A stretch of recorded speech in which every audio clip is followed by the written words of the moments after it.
شروع اللہ کے نام سے جو نہایت مہربان اور بے حد رحم والا ہے۔ سورہ انعام میں فرمایا گیا ہے اور غیب کی کنجیاں اللہ کے پاس ہیں جنہیں اس کے سوا اور کوئی نہیں جانتا، یعنی غیب کا سارا علم اللہ تعالیٰ کے پاس ہے۔ کفار جب آپ صلی اللہ علیہ وسلم سے پیغمبری کا دعویٰ سنتے تھے تو آپ صلی اللہ علیہ وسلم کی صداقت جاننے کے لیے غیب کی خبریں پوچھتے تھے۔ انہی باتوں کا جواب اس آیت میں دیا گیا ہے۔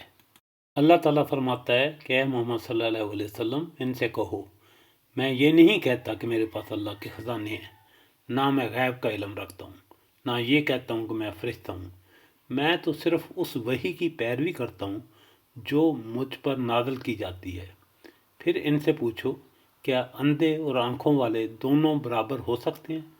کیا تم غور نہیں کرتے؟ میں جن حقیقتوں کا تمہارے سامنے پیش کر رہا ہوں، مجھے وحی کے ذریعے ان کا ٹھیک ٹھیک علم دیا گیا ہے۔ ان کے بارے میں میری شہادت آنکھوں دیکھی ہے، بخلاف اس کے کہ تم ان حقیقتوں کی طرف سے اندھے ہو۔ تم ان کے بارے میں جو خیالات رکھتے ہو وہ یا تو قیاس و گمان پر مبنی ہیں یا محض اندھی تقلید۔ لہذا میرے اور تمہارے درمیان بینا اور نابینا کا تھا فرق ہے، اور اس اعتبار سے مجھے تم پر فوقیت حاصل ہے، نہ اس اعتبار سے کہ میرے پاس کوئی خدائی کے خزانے ہیں یا میں عالم الغیب ہوں۔ تم لوگ یہ امید رکھتے ہو کہ مستقبل کی جو بات بھی مجھ سے پوچھو میں تمہیں بتلاتا جاؤں۔ غیب کا علم صرف اللہ تعالیٰ کی صفت ہے۔ مجھے جو اور جتنا علم ہے وہ علم اللہ تعالیٰ کا دیا ہوا ہے۔ وہ چاہتا تو مجھے اتنا علم بھی نہ دیتا۔ جب آپ صلی اللہ علیہ وسلم کو علم غیب نہ ہوا تو کسی دوسرے کی کیا حیثیت ہے؟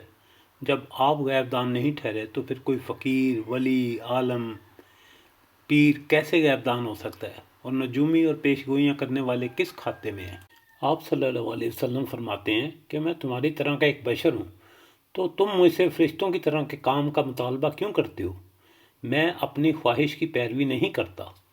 اس سے معلوم ہوا کہ نبی پاک صلی اللہ علیہ وسلم نے بندوں تک جتنے احکامات پہنچائے ہیں قرآن کی شکل میں یا احادیث کی صورت میں، وہ سب اللہ تعالیٰ کی طرف سے ہیں۔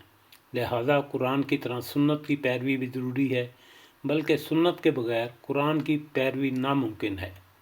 اللہ تعالیٰ ہمیں قرآن کے ارشادات پر غور و فکر کرنے اور حقیقتوں کو سمجھنے کی توفیق عطا فرمائے۔ آمین ثم آمین۔